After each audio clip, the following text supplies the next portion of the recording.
அல்லேலூயா, அல்லேலூயா. தேவனுக்கு மகிமை உண்டாவதாக. உங்கள் யாவரையும் இயேசுவின் நாமத்தினாலே நான் வாழ்த்துகிறேன். சங்கீதங்களின் புஸ்தகம் 26வது அதிகாரம் அதனுடைய 8வது வசனத்தை நீங்கள் வாசிக்கும் பொழுது, உமது ஆலயமாகிய வாசஸ்தலத்தையும் உமது மகிமை தங்கிய ஸ்தானத்தையும் வாஞ்சிக்கிறேன் என்று சங்கீதக்காரனாகிய தாவீது சொல்லுகிறான். கர்த்தாவே, உமது ஆலயமாகிய வாசஸ்தலத்தையும் உமது மகிமை தங்கிய ஸ்தானத்தையும் நான் வாஞ்சிக்கிறேன். ஆலயத்தை குறித்த வாஞ்சை அவனுக்கு உண்டாவதற்கு வேண்டிய காரணம் என்ன?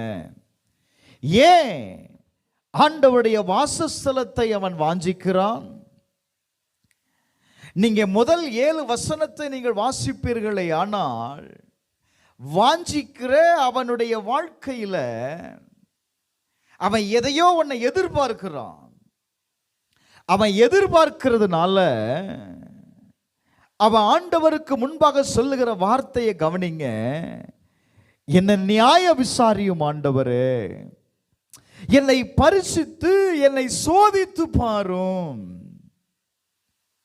நான் வீணரோட நான் உட்காருவதில்லை, வஞ்சகரிடத்தில் நான் சேருவதும் இல்லை, பொல்லாதவருடைய கூட்டத்தை நான் பகைக்கிறேன், துன்மார்க்கரோடு நான் உட்காருகிறது இல்லை.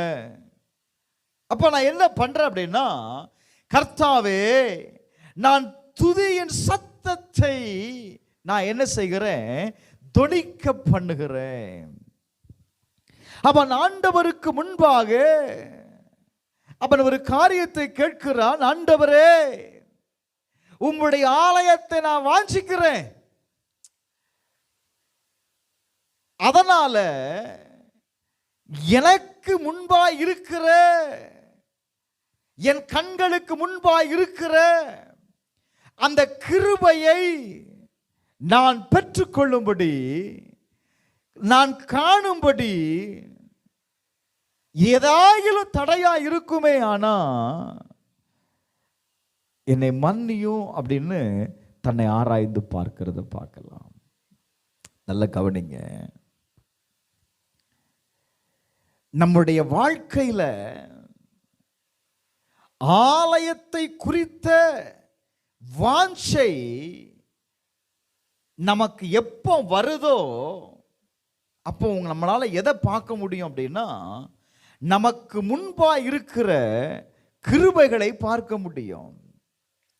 யோபு பக்தனுடைய வாழ்க்கையில நீங்க வாசித்தீங்கன்னா, யோபு 19வது அதிகாரம் 27வது வசனத்தை நீங்கள் வாசிக்கும் பொழுது அங்கே எழுதப்பட்டிருக்கிறது, அவரை நான் பார்ப்பேன், அந்நிய கண்கள் அல்ல, என் கண்களே அவரை காணும். இந்த வாஞ்சையால் என் உள்ளந்திரியங்கள் எனக்கு சோர்ந்து போகிறது. அவனுக்குள் ஒரு பெரிய வாஞ்சை இருந்தது. நல்ல கவனிங்க, எல்லாவற்றையும் இழந்துட்டாங்க, ஆனா அவனுக்கு ஒரு நம்பிக்கை இருந்தது. அவர் என்னை சந்திப்பார், நான் அவரை பார்ப்பேன், அவரை பார்க்கிற நாளில் நான் என்ன அடைந்துடும் அப்படின்னா, என் சரீரம் மறுரூபம் அடைந்து விடும் என்கிற ஒரு பெரிய நம்பிக்கை அவனுக்கு இருந்தது. எல்லாவற்றிலும் இழந்த போதிலும் அவனுக்கு ஒரு பெரிய நம்பிக்கை இருந்தது. என் கண்களே அவரை என்ன செய்யும்? காணும். அப்போ தேவனுடைய ஆலயத்தை தேடுகிற, வாஞ்சிக்கிற நமக்கு ஒரு நம்பிக்கை வேணும். நான் அவரை பார்ப்பேன், நான் அவரை சந்திப்பேன். சங்கீதம் 42வது அதிகாரம் 1வது வசனத்துல தாவீது சொல்லுகிற வார்த்தையை கவனிங்க. என் ஆத்துமா உம்மை வாஞ்சிக்கிறது. எப்படி வாஞ்சிக்கிறதா? மானானது நீரோடையை வாஞ்சிக்கிறது போல என் ஆத்துமா என்ன செய்கிறது? வாஞ்சிக்கிறது. தேவனுடைய ஆலயத்தை வாஞ்சிக்கணும். ஒரு மான் எப்படி நீரோடைகளை வாஞ்சிக்கிறதோ அது தாகத்துல சோர்ந்து போகாது. எங்கேயாவது கொஞ்சம் நீரோற்றத்தை பார்த்துட்டு அப்படின்னா அதை நோக்கி என்ன செய்ய தெரியுமோ? ஓடும். அவன் சொல்லுகிற வார்த்தையை கவனிங்க. மானானது நீரோடைகளை வாஞ்சித்து கதறுவதைப் போல என் ஆத்துமா உம்மை வாஞ்சிக்கிறது. 63வது சங்கீதம் அதனுடைய 1வது வசனத்தை வாசித்து பார்க்கும்போது அவன் சொல்லுகிறான், நல்ல கவனி, என் மாமிசம் உம்மை வாஞ்சிக்கிறது, என் சரீரம் உம்மை வாஞ்சிக்கிறது. Glory to God. முதல்ல சொன்னா என் ஆத்துமா வாஞ்சிக்கிறது. இரண்டாவது சொல்றான் என் மாமிசம் உம்மை வாஞ்சிக்கிறது. ஏன் இவன் தேவன் மேல் வாஞ்சையா இருப்பதற்கு காரணம் என்ன? அது வேணும்ல. ஆத்துமாவும் வாஞ்சிக்குது, சரீரமும் மாமிசமும் வாஞ்சிக்கிறது. என்ன காரணம் அப்படின்னா, சங்கீதம் 91வது அதிகாரம் 14வது வசனத்தை வாசிக்கும் பொழுது, அவன் என்னிடத்தில் வாஞ்சையாயிருக்கிறபடியால் அவனை விடுவிப்பேன். ஒரு ஆமென் சொல்லுங்களேன். அல்லேலூயா, அல்லேலூயா. ஏன் அவன் வாஞ்சையாய் இருக்கிறான் அப்படின்னா, வேதம் சொல்லுது அவன் என்னிடத்தில் வாஞ்சையாய் இருக்கிறபடியினால நான் அவனை என்ன செய்வேன்? விடுவிப்பேன். அப்ப வேதம் சொல்லுகிறது ஆலயத்தின் மீது நமக்கு இருக்கிற வாஞ்சை தான் தேவனிடத்திலிருந்து நமக்கு விடுதலையை கொண்டு வரும். ஆண்டவர் சொல்றாரு அவன் என்னிடத்துல வாஞ்சையாய் இருக்கிறபடியினால. அப்ப நாம் எந்த அளவுக்கு தேவனிடத்தில் வாஞ்சையாய் இருக்கிறோம், தேவனுடைய ஆலயத்தை எந்த அளவுக்கு நான் தேடுகிறோம், சரியான நேரத்தில் தேடுகிறோமா? தேவனுடைய ஆலயத்தை நான் எதற்காக தேடுகிறேன்? வேதம் சொல்லுகிறது அவன் என்னிடத்தில் வாஞ்சையாய் இருக்கிறபடியினால் நான் விடுவிப்பேன். நிறைய பேர் சொல்ற வார்த்தை, நானும் சர்ச்சைக்கு தான் வந்தேன், ஆனா எனக்கு என்ன இல்லை? விடுதலை இல்லை. சர்ச்சைக்கு வரலாம், ஆனா வேதம் சொல்லுது என்னிடத்தில் வாஞ்சையா இருக்கிறையா? வருகிறதுனால எந்த பிரயோஜனமும் இல்லை. அவன் பாருங்களேன், முதல்ல ஆத்துமாவை அதனால தான் அவன் சொல்லும் போதெல்லாம் சொல்லுவான், என் ஆத்துமாவே நீ என்ன செய்? கர்த்தரை துதி. என் ஆத்துமாவே நீ கர்த்தரை நோக்கி அமர்ந்திரு. Glory to God. அப்ப அவன் வாழ்க்கையில விடுதலைக்காக அவன் ஆலயத்தின் மீது அவன் வாஞ்சிக்கிறதை பார்க்கலாம். 3 காரியங்களை அவன் வாஞ்சிக்கிறான். ஒன்று, சங்கீதம் 119வது அதிகாரம் அதனுடைய 20வது வசனத்தை வாசிக்கும் பொழுது அங்கே எழுதப்பட்டிருக்கிறது. முதலாவது அவன் சொல்றான், உமது நியாயங்களின் மேல் நான் வாஞ்சிக்கிறேன். முதல்ல எதை வாஞ்சிக்கிறான்? நியாயங்களை வாஞ்சிக்கிறான். Glory to God. உமது நியாயங்கள் மேல் என் ஆத்துமா என்ன செய்கிறது? வாஞ்சையாய் இருக்கிறது. இரண்டாவது 40வது வசனத்தில் சொல்றான், உம்முடைய கட்டளைகள் மேல் வாஞ்சையாய் இருக்கிறேன். முதல்ல அவருடைய நியாயங்கள் மேல், இரண்டாவது கட்டளைகள் மேல் வாஞ்சையாய் இருக்கிறான். மூன்றாவது 131வது வசனத்தை வாசிக்கும் பொழுது, உமது கற்பனைகள் மேல் நான் வாஞ்சையாய் இருக்கிறேன். ஆமென் சொல்லுங்களேன். அவன் சொல்ற வார்த்தை கவனிங்க. இந்த வாஞ்சை இருக்குல்ல, அது என்ன செய்கிறது அப்படின்னா, என் சரீரத்தை உயிர்ப்பிக்கிறது. சரீரத்தை, அப்ப நான் தேவன் மேல வைத்திருக்கிற அந்த வாஞ்சை என் ஆத்துமாவை உயிர்ப்பிக்க கூடியதாக இருக்கிறது. நீங்க நீதிமொழிகள் 13வது அதிகாரம் 19வது வசனத்துல நீங்க வாசித்தீங்கன்னா அங்க எழுதப்பட்டிருக்கு பாருங்க, வாஞ்சை நிறைவேறுவது ஆத்துமாவுக்கு இனிது. வாஞ்சை நிறைவேறும் போது நம்முடைய ஆத்துமாவுக்கு என்னதான், அது ஒரு இனிமையா இருக்கும், நல்லது. ஆலயத்திற்கு வரும்பொழுது நான் எப்படி வரணும்? வாஞ்சையோடு உள்ள வரணும். ஏன்? நான் யாரை சந்திக்க போகிறேன்? நான் தேவனை சந்திக்க போகிறேன். Glory to God. என் கண்கள் அவரை காணும். நான் பாடும் பொழுது, நான் துதிக்கும் பொழுது நான் யாரை என்ன செய்வேன்? அவரை நான் பார்ப்பேன், அவரோடு கூட நான் இணைவேன். அப்ப இது எங்க வரும் தெரியுமா? ஆராதனைக்கு வருகிறதுனால உண்டாகாது. வாஞ்சை. ஆலயத்தை நாம் தேடணும், ஆலயத்திற்கு போகணும் அப்படிங்கிற அந்த வாஞ்சை தான். இன்னொரு வசனம் சொல்லுது பாருங்களேன், 1 பேதுரு 2வது அதிகாரம் 3வது வசனத்தை வாசித்து பாருங்க. 1 பேதுரு 2வது அதிகாரம் 3வது வசனத்தை வாசித்து பாருங்களேன். நீங்கள் வளரும்படி, நீங்க வளரும்படி புதிதாய் பிறந்த குழந்தைகளைப் போல திருவசனமாகிய களங்கமில்லாத ஞானப்பாலின் மேல் என்ன இருக்கணுமா? வாஞ்சையாய் இருக்கணும்.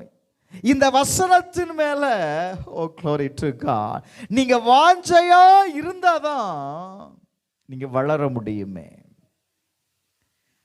வளரணும், வளர்ச்சி அடையணும் என்பது எல்லாருக்கும் விருப்பம் தான் இல்ல, எல்லாருக்கும் ஆசை. ஆனா வேதம் சொல்லுகிறது, நீ வளரணும் அப்படின்னா இந்த திருவசனத்தின் மீது நம்ம என்ன செய்யணும்? வாஞ்சையா இருக்கணும். நான் இப்படி சொல்லட்டா, நமக்கு இருக்கிற வாஞ்சை தான் இன்னும் வசனத்தை கற்றுக்கொள்ளணும். இன்னும் இந்த வசனத்திற்குள்ள என்ன இருக்குது, ஏன் ஆண்டவர் இந்த வார்த்தையை பேசுகிறார், ஏன் என்னோடு கூட இந்த வார்த்தையை பேசுகிறாரு அப்படிங்கிற அந்த நிலைக்கு கொண்டு வருகிறது என்ன தெரியுமா? உங்களுக்குள்ள இருக்கிற வாஞ்சை. ஏதோ பிரசங்கம் பண்றாரு, ஏதோ வார்த்தையை நான் கேட்கிறோம் அப்படின்னு இருந்தோம் அப்படின்னா நம்மளால என்ன செய்ய முடியாது அப்படின்னா இந்த வார்த்தை உள்ள போகாது. அப்ப வாஞ்சையோடு கேட்கிறவனுடைய இருதயத்திற்குள்ள என்ன போகும் தெரியுமா? வசனம் உள்ள போகும். வேதம் சொல்லுது, நீங்க வாசிங்களா, 1 நாளாகமம் 29வது அதிகாரம் 3வது வசனத்துல வாசித்தீங்க அப்படின்னா, ஒரு மனுஷனுக்கு வாஞ்சை இருந்தாதான் அவனால் என்ன செய்ய முடியும் பாருங்க, அவனால் கொடுக்கவே முடியும். வாஞ்சை இல்லைன்னா, ஆலயத்தை குறித்த உண்டான வாஞ்சை இல்லை அப்படின்னா நமக்கு என்னத்துக்கு இந்த பிரச்சனை? நமக்கு ஏன்? நான் ஏன் செய்யணும்? இல்லை, நான் ஏன் செய்யணும்? நான் ஏன் இந்த காரியத்திற்கு கொடுக்கணும்?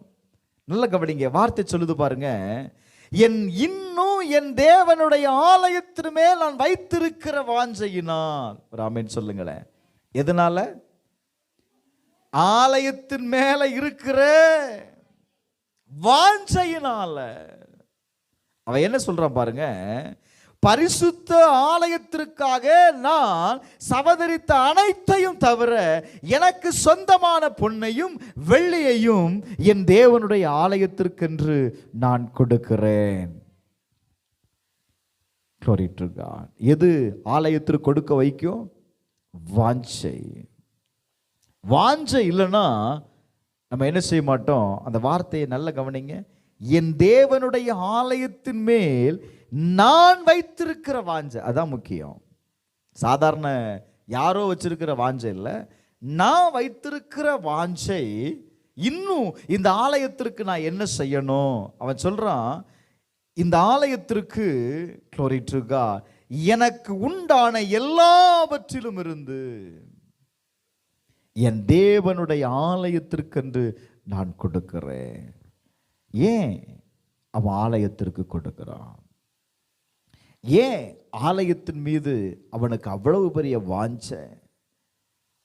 ஏன் ஆலயத்தின் மீது அவனுக்கு அவ்வளவு பெரிய பிரியம் அப்படின்னா, 27வது சங்கீதம் 4வது வசனம் சொல்ற நினைக்கிறேன், அங்கே எழுதப்பட்டிருக்கு பாருங்க. 27வது சங்கீதம் 4வது வசனம், கர்த்தரிடத்தில் ஒன்றை நான் கேட்டேன், அதையே நாடுவேன், நான் கர்த்தருடைய மகிமையை பார்க்கும்படி. வேதம் சொல்லுகிறது, நான் கர்த்தருடைய மகிமையை பார்க்கும்படி என் ஜீவனுள்ள நாளெல்லாம் நான் எங்க இருப்பேன்? கர்த்தருடைய ஆலயத்தில் இருப்பேன். யாருடைய ஆலயத்தில் இருப்பேன்?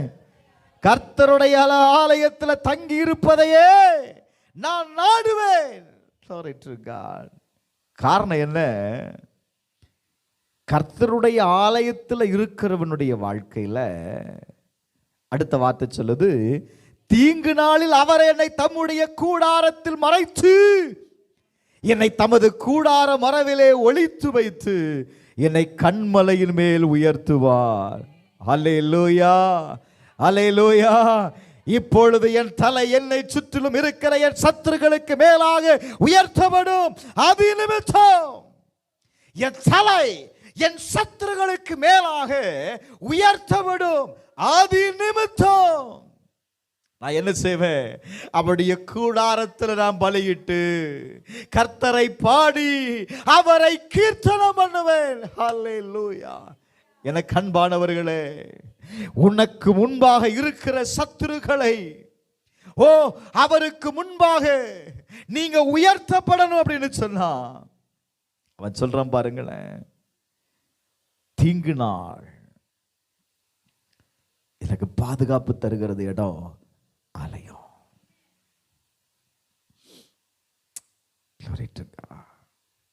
அவர் தம்முடைய கூடாரத்தின் மறைவில் என்னை மறைத்து என்ன செய்கிறாரா? என்னை அவருடைய கண்மலையின் மேல அவர் உயர்த்துகிறார். கர்த்தருடைய வார்த்தை சொல்லுகிறது, அவர் உங்களை உயர்த்துவதற்கு அவருடைய பலத்த கரத்தில் என்ன செய்யணுமா? அடங்கியிருங்க. அப்படின்னா என்ன அர்த்தம்? தேவனுடைய ஆலயத்தில் நான் தங்கி இருக்கும்போது வேதம் சொல்லுது, நாம் தீங்குக்கு விலைக்கு பாதுகாக்கப்படுகிறோம். அது மாத்திரமல்ல, அவன் சொல்றான் பாருங்க, என் சத்துருக்களுக்கு மேலாக ஆண்டவர் என்னை உயர்த்துவார். ஒரு ஆமென் சொல்லுங்களேன். அல்லேலூயா. சில போராட்டங்கள் ஏன் மாறாமல் இருக்கிறது? சில பிரச்சனைகள் ஏன் நம்மளை சுற்றி வந்து கொண்டே இருக்கிறது அப்படின்னா, நம்ம ஆலயத்தில் தான் இருக்கிறோம், ஆலயத்தில் தான் ஜெபிக்கிறோம். ஆனால் என்ன இல்லை? வாஞ்சை இல்லை. அவனுக்கு இருந்த வாஞ்சை எப்படி தெரியுமா இருந்துச்சு? நீங்கள் பார்த்தீங்கன்னா சங்கீதம் 63வது அதிகாரம் அதனுடைய 2வது அந்த வசனத்தில் பாருங்க, பரிசுத்த ஸ்தலத்தில் உம்மை பார்க்க ஆசையாயிருந்து. சொல்லிட்டுருக்கா. 1வது வசனத்தை வாசிங்க. நீர் என்னுடைய தேவன், அதிகாலமே உம்மை தேடுகிறேன், வறண்டதும் விடாய்த்ததும் தண்ணீரற்றதுமான நிலத்திலே என் ஆத்துமா உம்மேல் தாகமாயிருக்கிறது. என் ஆத்துமா உம்மே தாகமாயிருக்கிறது. அடுத்த வார்த்தை, என் மாமிசமானது உம்மை வாஞ்சிக்கிறது. அப்ப எனக்கு தேவன் மேல் வைக்கிற தாகம், நான் தேவன் மேல் வைக்கிற தாகம் தான் எனக்கு அந்த வாஞ்சியை கொடுக்குது. வசனம் சொல்லுது, உம்மை பார்க்க நான் ஆசையாயிருந்தேன். இந்த ஆசை எல்லாருக்கும் உண்டாகாதுல்ல? தேவனை பார்க்கணும், இன்னைக்கு ஆண்டவரோடு பேசணும், ஆண்டவரோடு நேரத்தை செலவிடணும்.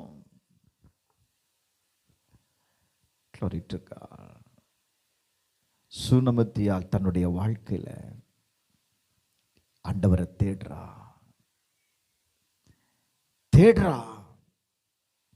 எங்கேயுமே பார்க்க முடியல. எப்படி ஆயிரும் அவரை பார்த்துடணும். நம்ம என்ன செய்து தெரியுமா?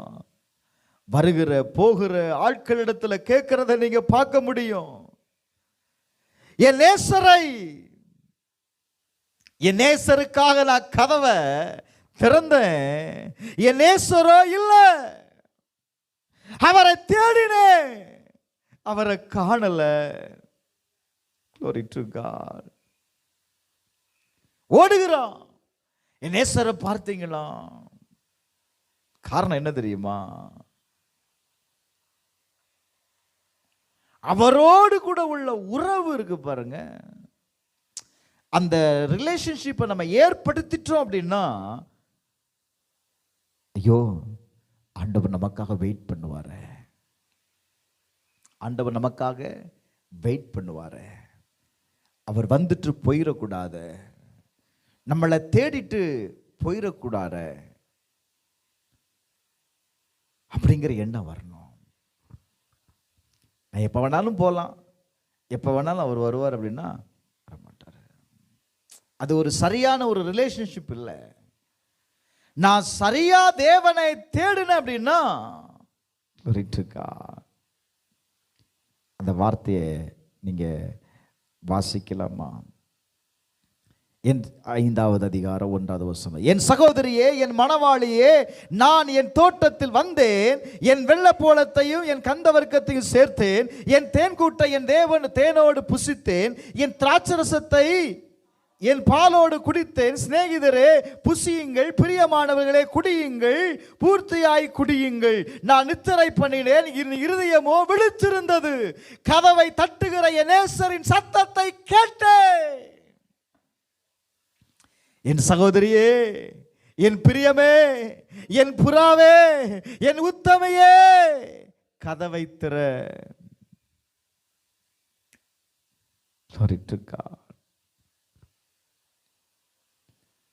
நல்ல கவனிங்களேன்.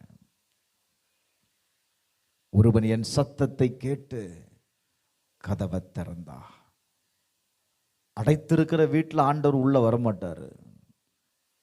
கதவை திறந்துட்டு வர வேண்டியதானே அவரு? அதான் உங்ககிட்ட ஒரு சாவி இருக்குல்ல, திறந்து உள்ள வர வேண்டியதானே? இல்லை,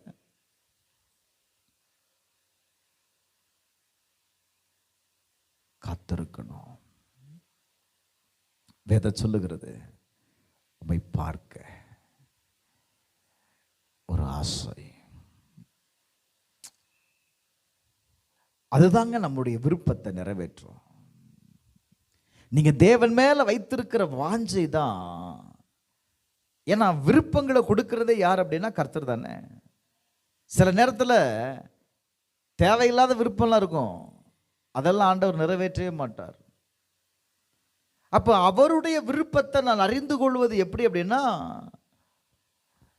நல்ல கவனிங்க, நாம் தேவன் மேல வைத்திருக்கிற அந்த தாகம் இருக்கு பாருங்க, அதுதான் அவருடைய விருப்பத்தை அறிந்து கொள்ள செய்யும். அவன் நல்ல கவனிங்களேன், அதனால தான் அவன் சொல்றான் பாருங்க. 84வது சங்கீதம் 10வது வசனத்தை நீங்க வாசித்து பார்த்தீங்க அப்படின்னா, 1000 நாளை பார்க்கிலும், 1000 நாளை பார்க்கிலும் உமது பிரகாரத்தில் செல்லும் ஒரு நாள் நல்லது. ஆகாமிய கூடாரங்களில் வாசமாய் இருக்கதை பார்க்கலும் என் தேவனுடைய வாசற்படியில் காத்திருப்பதே நான் தெரிந்து கொள்வேன். நம்ம எதை தெரிந்து கொள்ளுகிறோம்? 1000 நாளை பார்க்கலும் அவருடைய பிரகாரத்துக்கு வருகிறது நல்லது. காரணம், அங்க நான் போனேன் அப்படின்னா நான் யாரை பார்ப்பேன்? நான் தேவனை பார்த்துருவேன், கிருபைகளை அடைந்துருவேன், விடுதலையை பெற்றுருவேன். ஆனா இன்றைக்கு நம்ம எதை விரும்புகிறோம்? இன்னைக்கு ஜனங்க எதை விரும்புகிறாங்க அப்படின்னா, ஆலயத்தை விரும்பல. வேதம் சொல்லுகிறது, ஆகாமிய கூடாரங்களில் வாசமாக இருக்கிறதை பார்க்கிலும் தேவனுடைய ஆலயத்தின் வாசப்படியில் காத்திருப்பதே தெரிந்து கொள்ளுவேன். இன்னைக்கு நாம் எதை தெரிந்து கொள்ளுகிறோம்? இன்னைக்கு ஒரு நாள் தான் லீவு, இந்த ஆள் இன்னைக்கும் சர்ச்சுக்கு வர சொல்றாரு இல்ல, வாரத்தில் ஒரு நாள் தான் லீவு, அந்த நாளுக்கு எப்படி சர்ச்சுக்கு போகிறது? கொஞ்சம் யோசித்து பாருங்க. அப்ப ஜனங்க இன்னைக்கு எதை தெரிந்து கொள்ளுகிறார்கள்? காரணம் என்ன தெரியுமா? ஏன் அவங்களுக்கு அந்த சபை ஒரு பெருசா தெரியல அப்படின்னா அவங்க தேவனை என்ன செய்யல, இன்னும் ருசி பார்க்கல. ஆண்டவர் சொல்றாரு, கர்த்தர் நல்லவர் என்பதை ருசித்து பார். ஏங்க, டேஸ்ட் பண்ணவன் விட மாட்டான் இல்ல? டேஸ்ட் பண்ணவன் விடுவானா? என்ன விடுவானா? பூச்சை உங்கள் வீட்டில் காய்ச்சி வச்சிருக்கிற பாலை பார்த்துட்டு அப்படின்னா அதை விடுமா? நீங்கள் எப்போ எங்கே கண்ணு தப்புனாலும் என்ன செய்கிறோம், வந்து குடிச்சிட்டு போயிடும். நீங்கள் வந்து டீ போடலான்னு பார்த்தீங்கன்னா பாத்திரம் அழகாக இருக்கும், மூடி தான் இருக்கும், ஆனால் உள்ள என்ன இருக்காது, பால் இருக்காது. எங்கே போச்சு?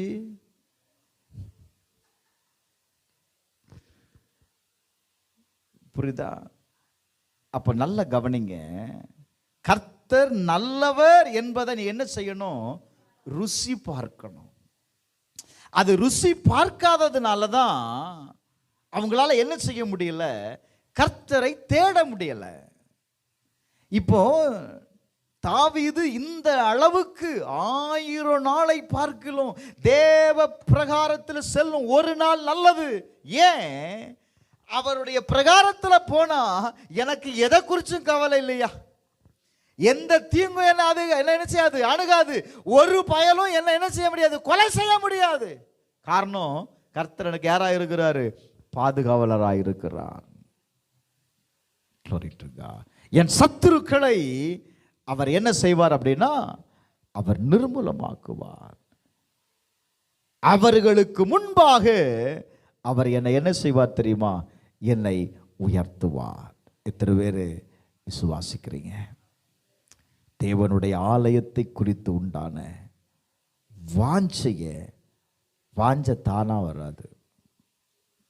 வாஞ்ச தானா சொல்லுங்க, கடையில் போய் வாங்க முடியுமா? என்ன சத்தமா இல்லை? கடையில் போய் 1 கிலோ வாஞ்சையை வாங்க முடியுமாம்மா? முடியாது இல்லை. எனக்கு தாகமே எடுக்க மாட்டுக்கு அப்படின்னு ஏன் யார் சொல்லுவா? டாக்டர் சொல்லுவார், ரொம்ப தண்ணி நிறைய குடிங்க அப்படிம்பாரு. தாகமே எடுக்க மாட்டுக்கு டாக்டர். ஏமா தாகம் எடுக்க மாட்டுக்கு? ஒரு வேலையும் செய்யாம கட்டிலே உட்கார்ந்துருந்தா எப்படி தாகம் எடுக்குங்கிறேன்? கொஞ்சமாவது வேலை செய்தாதானே இல்லை? அப்போ நான் ஏதாவது என்ன செய்யணும், வேலையை செய்யணும்ல. அப்பதான் எனக்கு என்ன உண்டாகும், தாகம் உண்டாகும். வேதம் சொல்லுது பாருங்களேன், சங்கீதம் 122 சங்கீதம் 1வது வசனத்தில், கர்த்தருடைய ஆலயத்திற்கு போவோம் வாருங்கள் என்று எனக்கு அவர்கள் சொன்னபோது நான் என்ன செய்தேன், மகிழ்ச்சியாயிருந்தேன். Oh glory to God. என்ன இருந்து? நான் மகிழ்ச்சியாயிருந்தேன். Glory to God. ஆலயத்திற்கு போவோன்னு சொன்ன உடனே ஒரு பெரிய மகிழ்ச்சி. என்ன காரணம்? அவன் மகிழ்ச்சி அடைவதற்கு உண்டான காரணம் என்ன அப்படின்னா, அவன் ஆலயத்திற்குள்ள வந்துட்டான் அப்படின்னா அவன் யாரை சந்திக்கிறான்? தேவனை சந்திக்கிறான். நான் இப்படி சொல்லட்டுமா, சில பிள்ளைங்களுக்கு சிலருடைய வீட்டுக்கு போக ரொம்ப பிடிக்கும், சிலருடைய வீட்டுக்கு போகவே மாட்டாங்க. நீங்கள் போகணும் கம்பல் பண்ணாலும் போக மாட்டாங்க. ஏன்?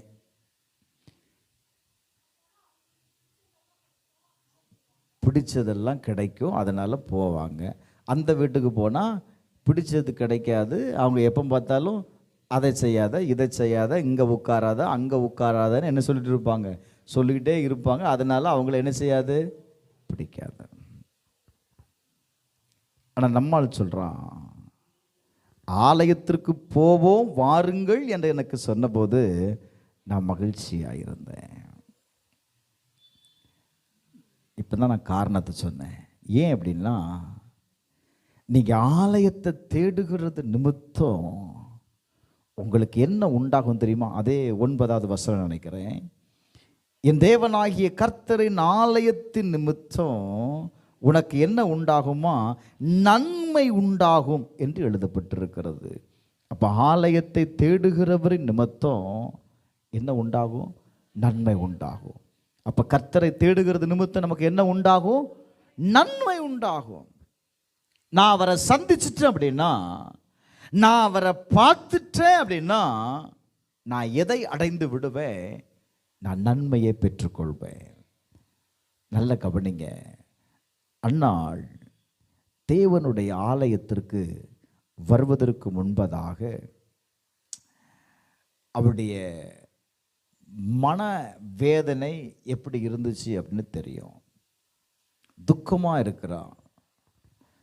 அப்போ அவ ஒரு முடிவு எடுக்கிறா, இனி இந்த ஆளை நம்பி எந்த பிரயோஜனமும் இல்லை. நீ என்ன கொடுத்தாலும் என்ன செய்ய முடியாது, என்ன சமாதானப்படுத்த முடியாது. ஏன்னா நான் மன கிளேசம் அடைந்துட்டேன். அப்படின்னா என்ன? மன வேதனை அடைந்துட்டேன். இந்த மனசுக்குள்ள இருக்கிற வேதனையை நான் நிறைவு அடைந்தாதான் அந்த மகிழ்ச்சியே வரும்ல. மனவேதனை அடைந்திருக்கிறவனுக்கு நீ என்னத்தை வாங்கி கொடுத்தாலும் என்ன செய்ய மாட்டான்? மகிழ்ச்சி அடைய மாட்டாங்க. இப்போ அந்த அம்மா ஒரு முடிவு எடுக்கிறது, ஆலயத்திற்கு வந்து தேவ சமூகத்தில் எந்த பகுதியில் மனவேதனை அடைந்தாலோ, வசனம் அப்படி தான் சொல்லுது இல்லை, தன்னுடைய இருதயத்தில் இருந்த பாரத்தை அவள் என்ன செய்கிறா தெரியுமா? தேவனிடத்தில் பேசினான். இருதயத்திலிருந்து பேசினான். அப்படின்னா என்ன? அவ்வளவு பாரம், அந்த வேதனைகளை எல்லாம் என்ன செய்தா தெரியுமா? ஆண்டவர்கிட்ட சொல்றா. வேற யார்ட்டையும் சொல்ல முடியாது. மனசில் இருக்கிறது யார்ட்டையும் சொல்ல முடியுமா? சொல்ல முடியாது. அப்போ மன கிளேசத்தை அவள் என்ன செய்கிறாள்? தேவ சமூகத்தில் சொல்றா. பாருங்களேன். அப்போ அங்க என்ன நடக்குது அப்படின்னா, இதை ரொம்ப நேரம் பார்த்துக்கிட்டே இருக்கிறாரு. வசனம் சொல்லுது, அவள் போய் மனங்கசந்து என்ன செய்தாலாம்? மிகவும் அழுது கர்த்தரை நோக்கி விண்ணப்பம் பண்ணினாள். கர்த்தருடைய சந்நிதியில் வெகு நேரம் விண்ணப்பம் பண்ணுகிற போது ஏலி அவள் வாயை கவனித்துக் கொண்டிருந்தாள்.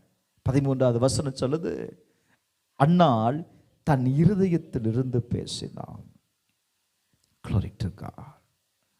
நல்ல கவனிங்க. நீ இருதயத்தை திறந்து பேசுகிற இடம் ஒரே ஒரு இடம் எது தெரியுமா? தேவனுடைய பிரசன்னம், தேவனுடைய சமூகம் மட்டும்தாங்க நீ மனம் திறந்து பேச முடியும். வீட்டில் மனம் திறந்து பேச முடியுமா? ரோட்டில் மனம் திறந்து பேச முடியுமா?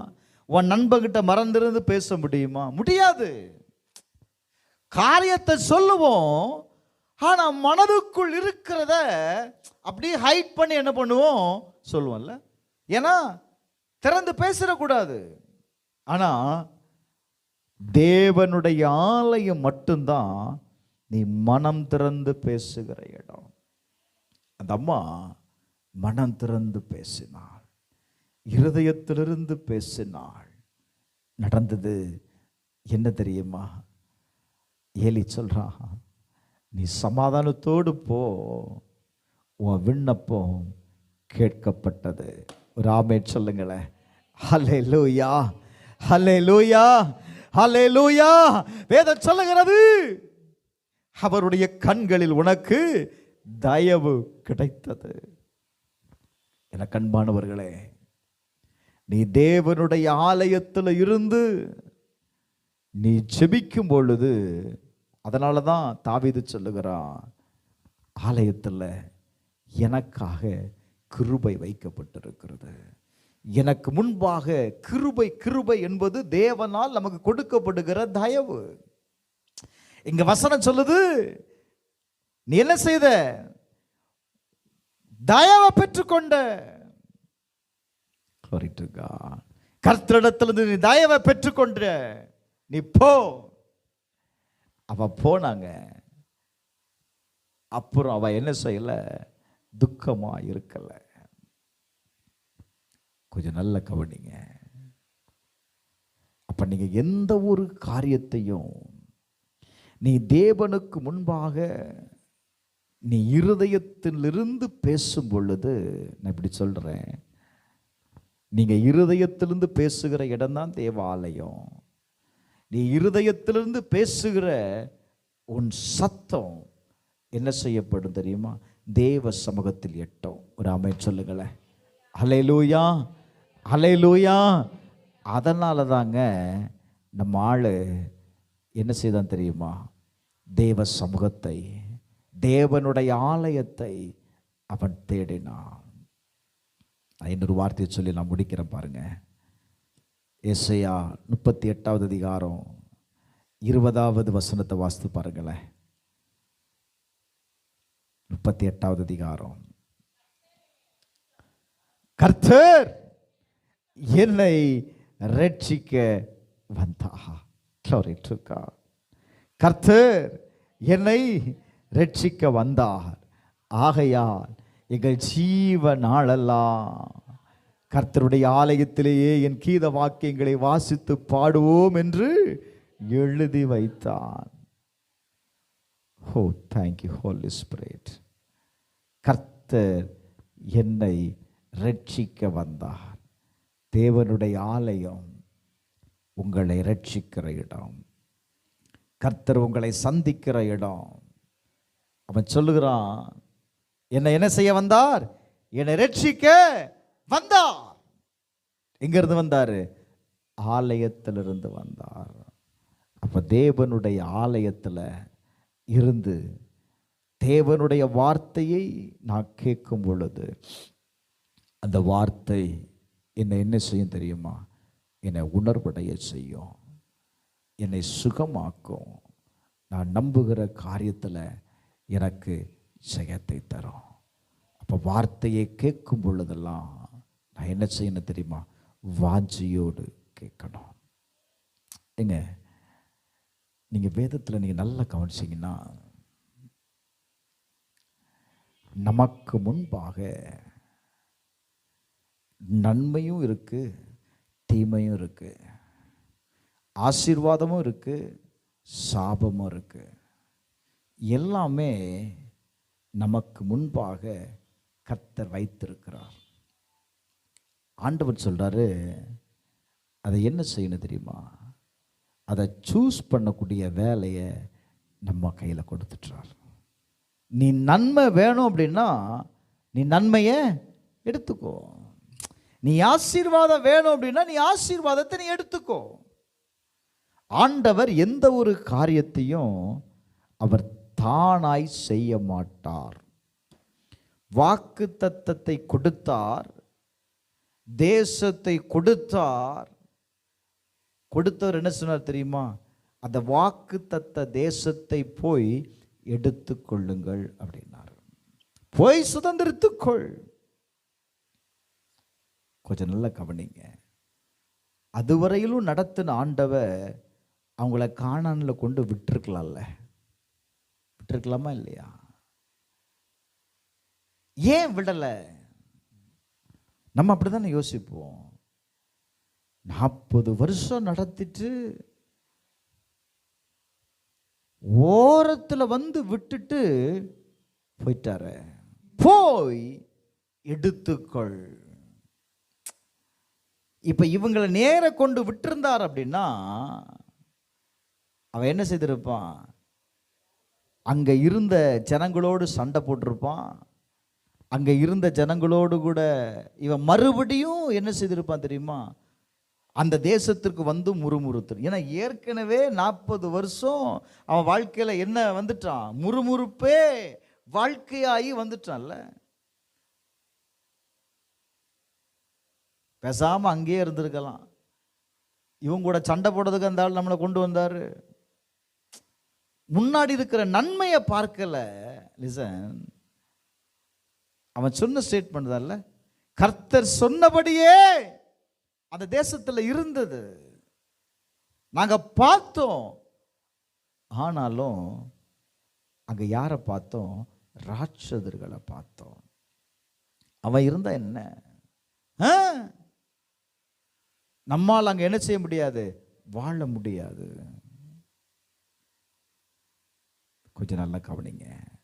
அவன் மனநிலை இருக்கு பாருங்க, அவனை அந்த தேசத்திற்கு போக விடல.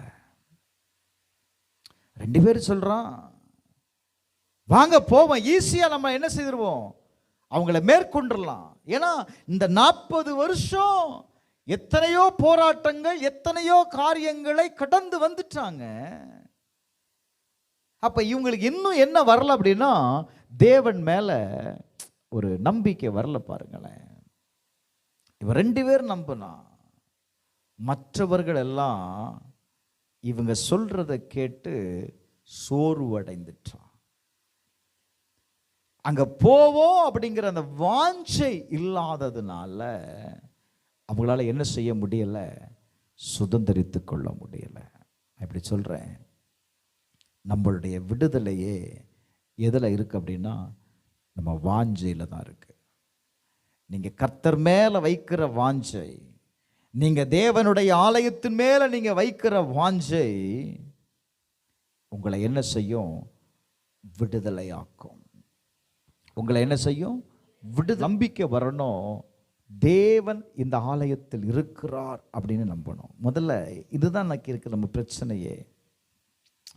சர்ச்சில் என்னடா இருக்கு, ஒண்ணுமே காணோம் இல்லை, அவர் மட்டும் பாஸ்டர் மட்டும் இருக்கிறார் அப்படின்னு இருக்கிறார். அப்படி அல்ல.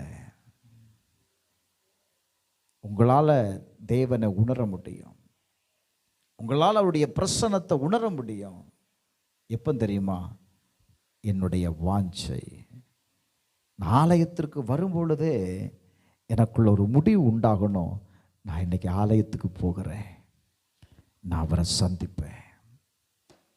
அவரை சந்தித்தா இன்னைக்கு என் பிரச்சனையெல்லாம் மாறும், என் போராட்டங்கள்லாம் மாறும். நீங்கள் தேவனை சந்திக்கணும். ஆலயத்திற்கு வரும்பொழுதெல்லாம் கர்த்தரை சந்திக்கணும். ஏன்? அவன் துதிக்கக்கூடியவனாக இருந்தான் தெரியுமா? அவன் என்ன சொன்னான்? நான் இப்போ 3 வசனத்தை காட்டி கொடுத்தேன். 3 வசனத்தில் அவன் சொல்றது என்ன? நான் அவரை துதிப்பேன். காரணம் என்ன நினைக்கிறீங்க? நான் துதிக்கும் பொழுதுதான் அவரை நான் சந்திக்க முடியும். துதிதான் என்னை அவரோடு கூட என்ன செய்கிறது தெரியுமா, இணைக்கிறது. வாஞ்ச ஒரு பக்கம் இருக்கட்டும், அவரை சந்திக்கணும்ல. திரளான கூட்ட ஜனத்தில் நான் எப்படி அவரை போய் பார்க்கறது, எப்படி பார்க்கறது? கொஞ்சம் யோசித்து பாருங்க. நடக்குமா இது? சாத்தியமா? அறிந்திருந்தான். அதுவும் ஆளு பார்த்தீங்கன்னா ரொம்ப ஷார்ட்டா இருக்கிறான். வேற ஒண்ணும் இல்லை, எப்படியாயிலும் அவரை பார்த்துடணும். அவர் எப்படி இருக்கிறார், ஏன்னா அவன் அவரை குறித்து கேள்விப்படுகிறான். இயேசு அங்க வந்தார், அதை செய்தார். இயேசு இங்க வந்தார், இதை செய்தார்.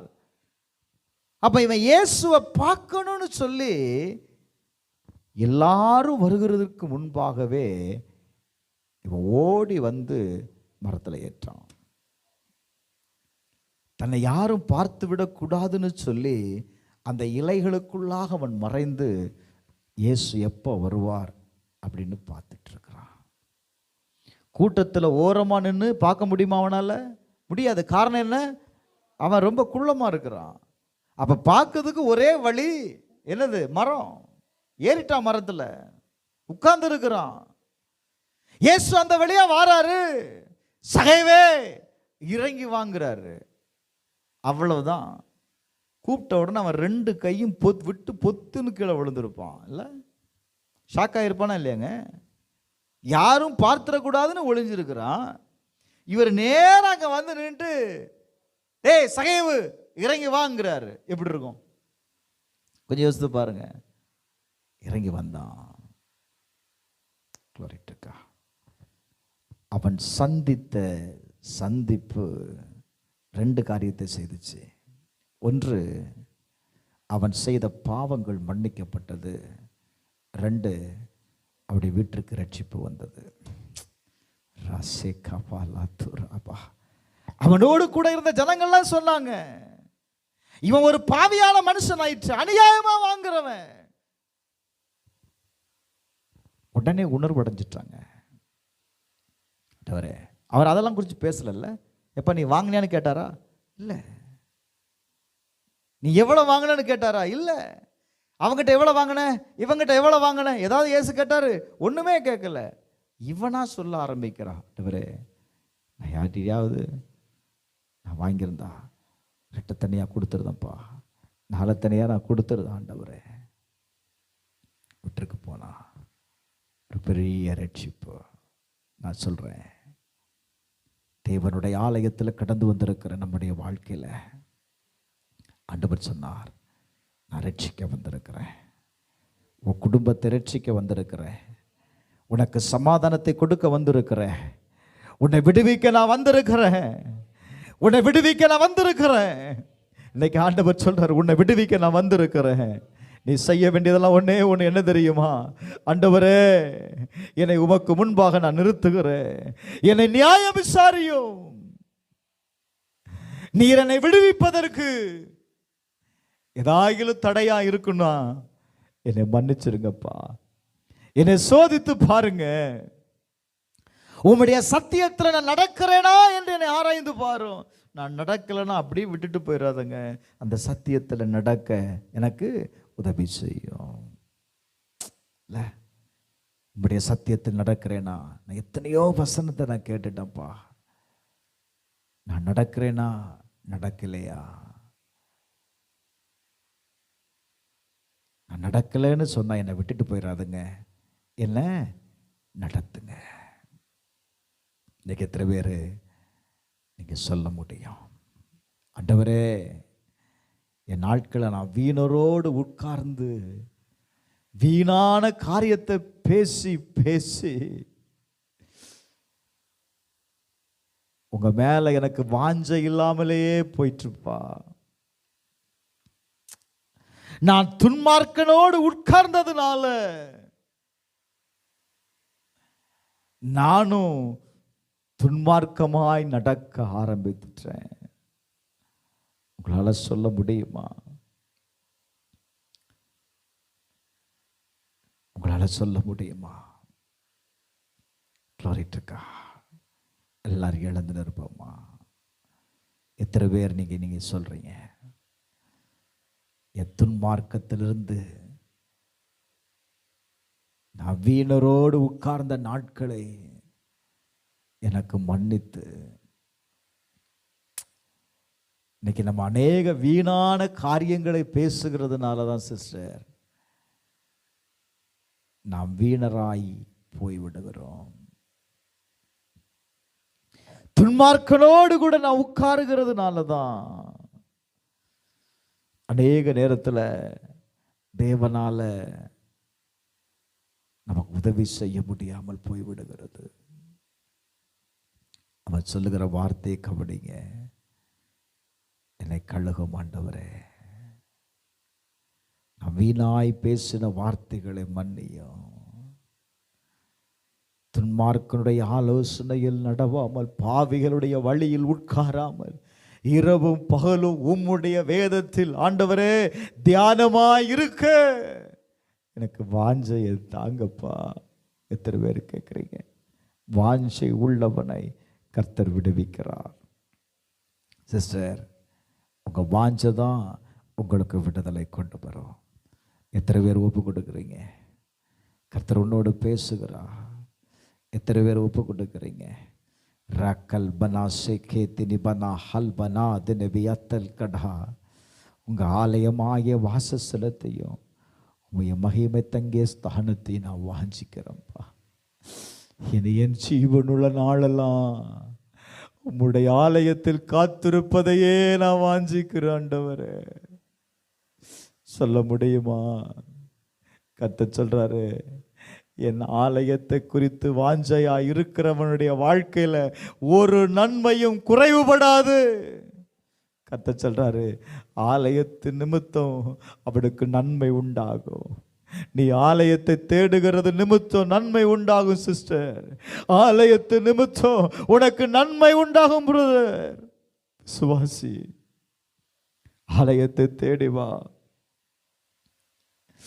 ஆலயத்தை தேடு. இந்த கடைசி நாட்களில் வருகிறதான தீங்குக்கு நீ பாதுகாக்கப்படணும் அப்படின்னா உன்னை பாதுகாக்கக்கூடிய இடம் என்ன தெரியுமா? தேவனுடைய ஆலயம். தேவனுடைய ஆலயம் தான் உன்னை பாதுகாக்கக்கூடியது. அவன் சொல்றான், எனக்கு மறைவிடமா இருந்தது இந்த ஆலயம்தான். எனக்கு வந்த தீங்கிலிருந்து என்னை விடுவித்தது இந்த ஆலயம்தான். இந்த ஆலயத்தில் இருக்கிற கிருபைதான் என்னை விடுவித்தது. உங்களால சொல்ல முடியுமா? எத்தனை பேர் சொல்ல முடியும்? எத்தனை பேர் சொல்ல முடியும்? அதனாலதான் அவன் சொல்றான், 1000 நாளை பார்க்கலாம் ஆலயத்துக்கு வருகிற ஒரு நாள் நல்லது. நல்லது. அது எனக்கு மகிழ்ச்சியை கொடுக்குது. அது எனக்கு சமாதானத்தை தருகிறது. அது எனக்கு ஒரு மன நிம்மதியை தருகிறது. கர்த்தருடைய ஆலயத்தில் இருந்து கர்த்தர் பேசுகிறார். உன்னை ரட்சிக்கும்படி ஒரு வல்லமை உனக்கு நேராய் இறங்கி வருகிறது. உன்னை விடுதலையாக்கும்படி உனக்கு நேராய் ஒரு வல்லமை கடந்து வருகிறது. இப்ப இறங்கி வருது சிஸ்டர். இப்ப ஒரு வல்லமை இறங்கி வருகிறது. ஓ, உன்னை தொடும்படி ஒரு வல்லமை இறங்கி வருகிறது. ஓ, உன்னை தொடும்படி ஒரு வல்லமை இறங்கி வருகிறது. சூழ்நிலைகளை மாற்றுவதற்கு ஒரு வல்லமை இறங்கி வருகிறது. பெற்றுக்கோ, பெற்றுக்கோ, அந்த வல்லமையை பெற்றுக்கோ, அந்த அக்கினியை பெற்றுக்கோ.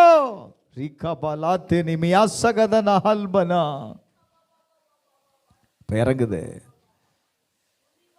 கர்த்தருடைய வல்லமை இறங்குது. கர்த்தருடைய வல்லமை இறங்குது. ஓ, இறங்குது. இப்போ உன் சரீரத்தில் இறங்குது, உன் பலகீனத்தில் இறங்குது, உன் கட்டப்பட்டு இருக்கிற உன் வாழ்க்கையில இறங்குது. கர்த்தர் உன் கட்டுகளை அவிழ்த்து விட வேண்டும் என்று விரும்புகிறான். உன் வாஞ்சை தான் உன்னை விடுதலை ஆக்கும். நீ தேவனுடைய ஆலயத்தை வைத்திருக்கிற வாஞ்சை, தேவன் மேல் வைத்திருக்கிற வாஞ்சை, அப்படி வசனத்தின் மேல் வைத்திருக்கிற வாஞ்சை கிரியை செய்யணுமா? ஒப்புக்கொடு, ஒப்புக்கொடு. கர்த்தர் இறங்குகிறா. கர்த்தருடைய வல்லமை இறங்குகிறது. கர்த்தருடைய வல்லமை இறங்குகிறது. நான் உன்னை ரட்சிக்கும்படி இதோ ஒரு வல்லமை இறங்குது. இதோ உன்னை சந்திக்கும்படி ஒரு வல்லமை இறங்குது. ஒரு வல்லமை இறங்குது. ஒரு வல்லமை இறங்குது. இப்போ இறங்குது. இப்போ கர்த்தர் உன்னை ரட்சிக்கும்படி விடுதலை ஆக்குகிறார். உன்னை விடுவிக்கிற ஒரு வல்லமை, உன்னை விடுவிக்கிற ஒரு வல்லமை அவர் தானே சொன்னாரு.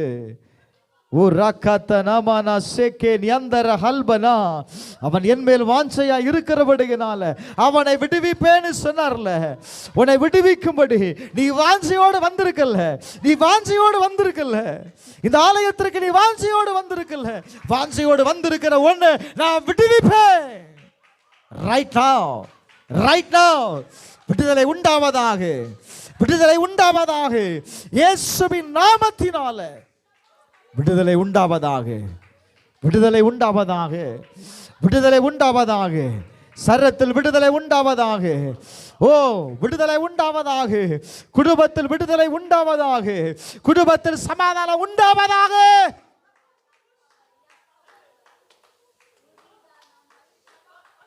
ஆண்டவர் சொல்றாரு, நீ வாஞ்சையோடு தேடி வந்ததனால இந்த வீட்டிற்கு இன்னைக்கு ரட்சிப்பு வந்தது. உன் கூட ஒரு ரட்சிப்பு வருதுமா? ஒரு சமாதானம் உன் கூட வீட்டுக்குள்ள வருது. Receive it now. உன் வீட்டுக்கு ஒரு மகிழ்ச்சி வருகிறது. இந்த தேவனுடைய ஆலயத்தை தேடுகிறது ஒரு மகிழ்ச்சினா, இந்த மகிழ்ச்சி உன் வீட்டுக்குள்ள கடந்து வரும். இந்த சமாதானம் உன் வீட்டுக்குள்ள கடந்து வரும். இந்த நிறைவு உன் வீட்டுக்குள்ள கடந்து வரும்னு கர்த்தர் சொல்றாரு. நான் உன் கூட வருகிறேன்னு சொன்ன உடனே அவன் மறுப்பு தெரிவிக்கல. அவனை அழைத்து கொண்டு போனான். நீ சந்திக்கிற நேரமே உன்னை கர்த்தர் தகுதி ஆக்கிடுவாரு. நீ நினைக்கலாம், இயேசு என் வீட்டுக்கு வருகிறதுக்கு நான் தகுதியான ஆளா? இல்ல, அவர் உன்னை தகுதி ஆக்கிடுவாரு. நீங்க வாங்க ஏசப்பான்னு கூப்பிடு. என்னோட என் வீட்டுக்கு வாங்க ஏசப்பான்னு கூப்பிடு. நான் போகிற இடமெல்லாம் நீங்க வாங்கன்னு கூப்பிடு. அவர் உன் கூட வருகிறத நீ பார்ப்பப்பா. அவர் உன் கூட வருகிறத நீ பார்ப்ப. அவனி ரியாந்தரா ஹல்பனா சேகே தினிபனா. ஆண்டவர் சொல்ற, நான் உன் கூட வரேன், உன்னை விடுவிக்கும்படி நான் உன் கூட இருக்கிறேன்.